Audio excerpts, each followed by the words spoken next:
Guys, আজকে আমি আইস হরার গেমটা খেলতে খেলতে একটা সিক্রেট রুম খুলে ফেলি। আর সেটা দেখলে তোমরা চমকে যাবে। আমি এই আইস হরার গেমে একটা সিক্রেট রুম খুলে ফেলি।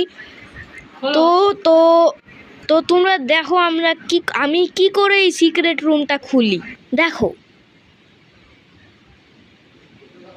দেখো, আমি চোখ দিয়ে ভূতকে দেখলাম, সে একতলায় ছিল। তখনই আমি এখানে কিছু পেন্টিং দেখতে পাইলাম।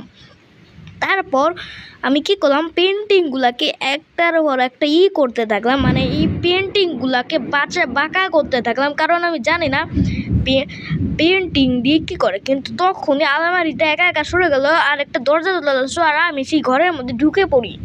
ঢুকে যে দেখি এই ঘরের মধ্যে অনেক খেলনাপাতি আছে। এই বক্সের মধ্যে একটা ঘোড়া আছে। আর এই বক্সটা খোলার সাথে সাথেই একটা গান বাজা শুরু হয়ে গেল।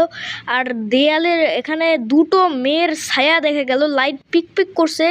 আর এই দুটো মেয়ের ছায়াটা এখানে, এটা খুব ক্রিপি ছিল। আর এখানে একটা ঘোড়াও আছে। তো তোমরা কি এই রুমটা কখনো আনলক করেছিলে? আমাকে কমেন্টে বলো।